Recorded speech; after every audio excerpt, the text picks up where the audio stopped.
Help! My coworker thinks I'm being abused and won't let it go. My coworker Elsa gets fixated on things to the point it alienates other workers. For instance, if someone mentions in passing that they don't like a book that happens to be Elsa's favorite, she will barrage them with questions and try to get them to see what a great book it is, even leaving copies and fan art on their desks. She is the same with things people do like.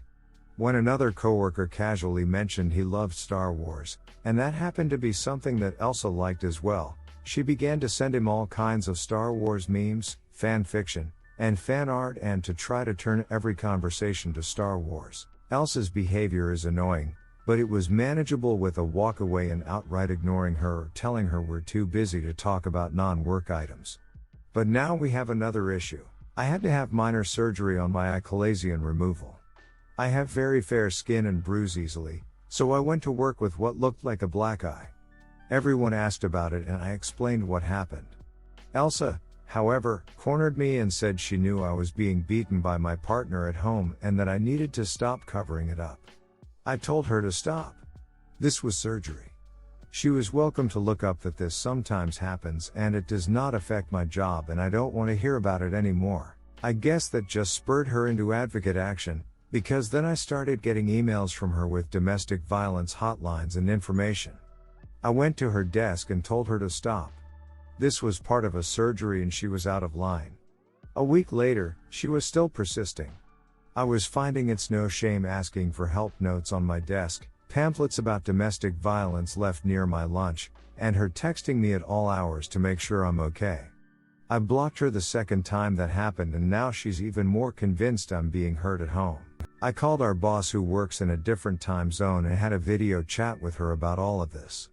She said that Elsa can be challenging and that she would speak to her. That was 2 weeks ago.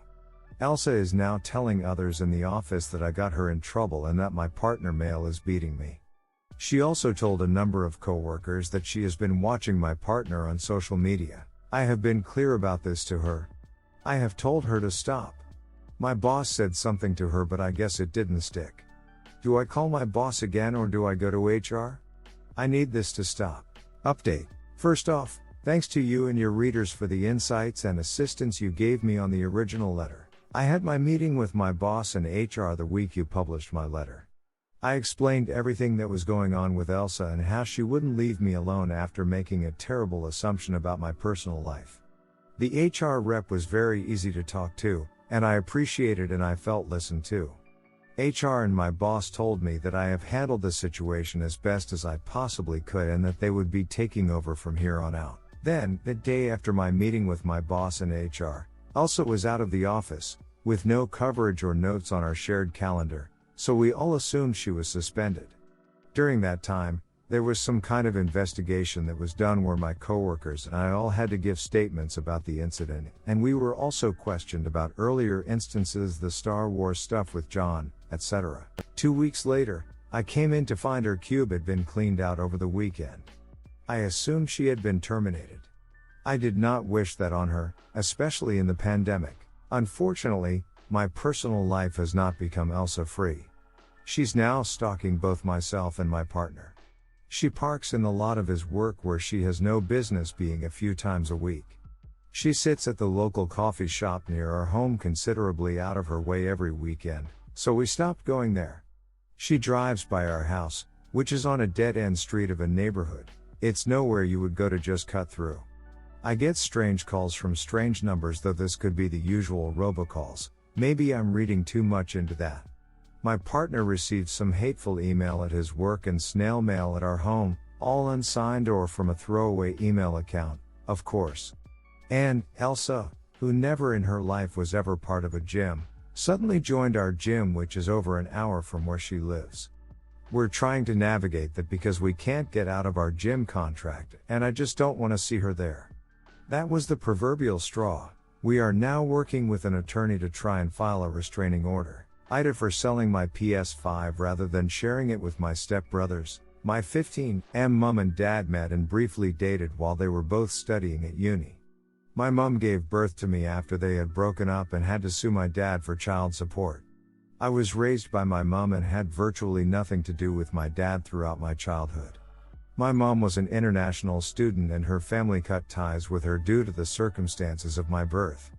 Tragically, 2 years ago, I lost my mom to cancer and thus I was placed under the care of my dad.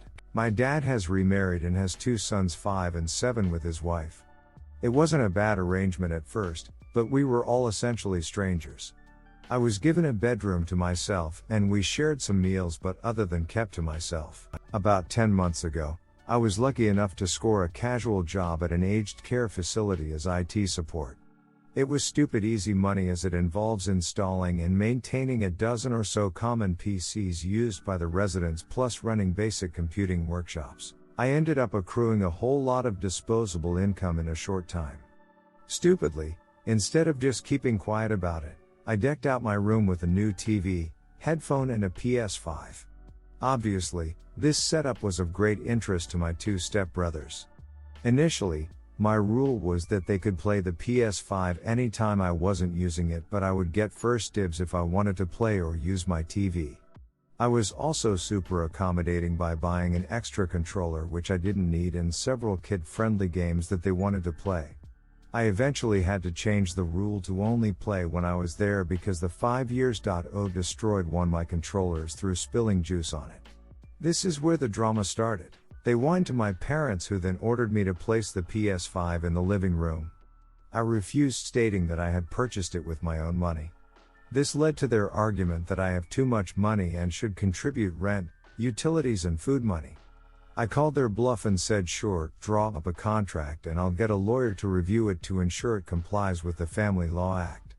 My dad then told the boys that he was going to buy a separate PS5 for the boys for Christmas, but the dude is clueless about the global shortage. Finally last night, after realizing that he had zero change of buying one for close to RRP, my dad threatened me to either voluntarily gift my PS5 to the boys for Christmas or he would toss it in the bin while I was at school.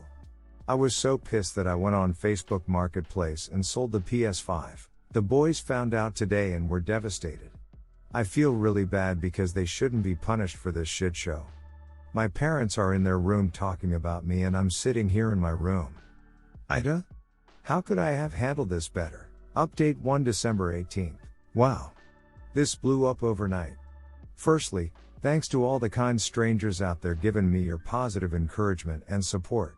It's quite humbling that so many have took time to read my story and chose to provide positive support. Some people were after an update of the situation. I'm at work now, but my stepmom had a chat with me this morning and it was quite positive. She said she didn't know about my existence until right before I came to live with them, and so it caused a huge rift between her and dad. She apologized for projecting that onto me and not being more welcoming. She also didn't know about my dad's threats and told me that it won't happen on her watch. My half-brothers also admitted to her about the juice incident. She said that she is going to get the boys a Switch for Christmas and she offered to pay me the difference between RRP and getting a new PS5. I probs won't take the money, but at least it's a step forward. This was the longest conversation I have ever had with her. 2 BTW. No comms from my dad yet, lol. To answer some common questions. 1. My bank account is entirely in my name, only Australia. No one else has ability to view or access the balance. I actually don't think my dad's demand for rent was about money, they both earn a good salary. He's just BTT hurt that I'm not reliant on his money. 2. Yes, I really am 15, lol. I typed out my post in Word and so that it could be spell and grammar checked, maybe that's what confused people. 3. I get 27 Australian dollars and 50 cents an hour on a casual contract, with additional loading for weekends PHS. The operations manager at the aged care facility is super chill and allows me to schedule my hours around school. I just have a cap that I can't go over.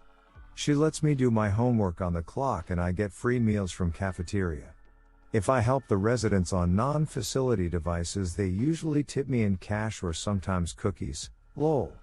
I've got a fair bit saved up because I don't really have any expenses. 4. I've got a shoebox of documents from when my mom passed. I think my mom's assets is looked after by a trustee firm which will be turned over to me at 18. The law firm managing the will had previously explained this to me, but I wasn't really paying attention at the time. I've got to still go through everything. 5. I sold PS5 for a tidy profit, even with the cost of the damaged controller. I'm not desperate for one ATM, so I'll just sign up for a waiting list again so I won't need to take up my stepmom's offer. This is probably my last post on this issue. Thanks again for the love, everyone. Update to December 26th. So we've got a gathering with the extended family today. This is the first time I've met any of them due to COVID, and they've all been super lovely to me. My stepmom showed them my original post and they are all getting stuck into Dad. My Uncle Dad's younger brother has set up a Reddit account for him and he's doubling down as he thinks Redditors will take his side when they read his account of it. I'm not going to link or read his post, but people have been telling me it's quite a bloodbath. Here is where it gets fun. The dad did his own Ida post to show people both sides. Ida for asking my son to share his console with his brothers instead of keeping it in his room. A few days ago, my bio son Jonah, not real name, posted a biased and frankly defamatory post about an incident in my home regarding a PS5.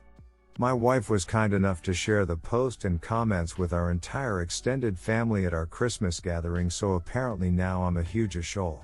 My brother suggested that I post here to set records straight and give people both sides of the issue. Firstly, I never actually intended to charge Jonah rent. His job gives him essentially 100% disposable income purely because he lives in our household. He used this money to deck out his room, buy brand shoes, buy the latest iPhone, etc., all for himself.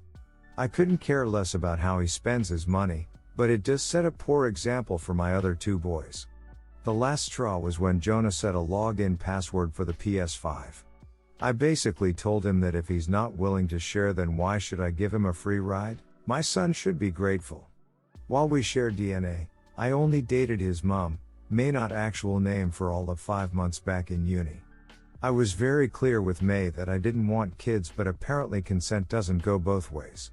May put me through legal hell, ended up costing me tens of thousands of dollars over the years in child support, setting my own goals back. Instead of letting Jonah end up in a group home, I stepped up and took him in when May got sick. Instead of gratitude, I constantly have to deal with disrespect and attitude. Because of Jonah, my wife thinks I breached her trust, all for something that happened well before I met her. While the boys previously did have access to PS5, he now won't let them play it now that school is finished for the year unless he's home, which he never is.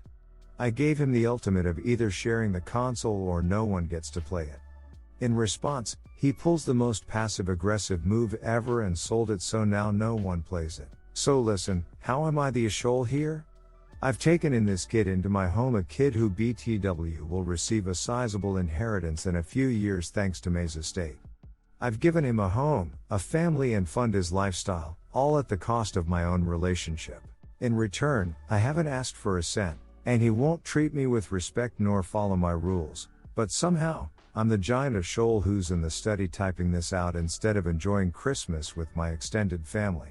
Instead of attacking me, I'm hoping people will now give their fair opinion of the situation based on seeing both sides of the story. He also provided a heated update in the comments. Okay, clearly this hasn't gone down the direction I thought it would. Clearly some of you have issues with comprehension or just can't be bothered reading my comments fully. I want to be clear. I never threatened to collect rent from Jonah. I don't need his part-time work money or about his inheritance money. I make a very good salary, probably more than the vast majority of people who use Reddit. I simply tried to explain to him that he has all this disposable income because he doesn't have to worry about basic needs. I didn't explain it properly at the time because we were arguing, but my intention wasn't for Jonah to give his PS5 to the kids permanently. I just wanted it kept in the common area until I can buy another one for the kids. Jonah never told me about the controller. If he had, of course I would have replaced it. That's not an issue. I expected him to not be so selfish to his brothers. Keeping it in his room under password protection is so rude. Jonah gets home really late most days, so my kids are in bed by the time he gets back. I won't debate the nuances about time and custody. I'm not an idiot. I understand perfect consent and parental responsibilities. I will just say that there is a large gap between consenting to time versus consenting to having a child. I get that our current laws are against me on this one. I didn't intend to lie to my wife. Jonah and May were something way into the distant past for me. Our settlement agreement was very clear on that. I had absolutely zero communication with May or Jonah for at least the 10 years prior to finding about her illness. My child support was at a fixed rate, so I had actually paid her out a lump sum that was supposed to take care of him until 18. It wasn't like it was getting taken out of pay every week. As far as I knew, I was never supposed to hear from Jonah or May ever again. Why would I tell my wife about something like that? Now, that was supposed to be final. But the saga continues, with a slightly different mishap. The dad made regarding issues with his son, Ida for intercepting and eating my son's food delivery while he was grounded. My eldest son, 16, is undergoing a hormonal-fueled rebellious phase. His behavior consists of things like rolling his eyes when I talk, back-chatting when I tell him to do something, overemphasizing putting on his headphones when I enter the room, and a whole laundry list of other passive-aggressive behaviors. It was his birthday yesterday, and he was going to go out with his friends this weekend to celebrate by paintballing. However, when I got home from work yesterday, I noticed that he had failed to do some chores I had set him, and then did the whole headphones routine when I started telling him off for it. I got so sick of his attitude that I threatened to ground him for 2 weeks, which means not letting him leave the house except for work. My words clearly cut through his headphones, and it dawned on him that he would not be allowed to go paintballing this weekend. So he took off his headphones and said, "Go duck yourself," and then shut himself in his room. This naturally led to his actual grounding. The grounding didn't seem to faze him, as he spends a lot of time in his room anyway. I cut off his devices from our home Wi-Fi, but he works around this by having own hotspot. He refused to come out for dinner last night when my wife asked him to, and has basically barricaded himself in his room. At 10 p.m. last night, he ordered himself a meal via a delivery app. Again, he has clearly been passive-aggressive here, flaunting his independence as he has a perfected lovely meal in the fridge made by my wife. I was still up watching TV, so intercepted the delivery and ate the meal myself. At some point my son must have come out and seen me, but retreated back to his room without saying anything. My wife thinks I am a major off for eating the meal, but I think it comes part and parcel with the grounding. My wife also thinks I'm too harsh due to the grounding. I'll let him go to paintball if he apologizes. So am I the here Reddit. This post, in turn, fueled an update comment from his son. "Hi everyone. Sorry for hijacking the top comment. This is my dad's post. Thanks for everyone's support. I don't think I need to add any more fuel to the fire here. The post and the comments largely speak for themselves. I just wanted to give a quick update to everyone that I'm 100% fine and okay. My stepmom vetoed my punishment, so I'm all good to go out with my friends this weekend. One of my new uncles has asked me to stay with them for a while, which is also super cool. So I'm doing well and loving life." These comments are hilarious. Much love.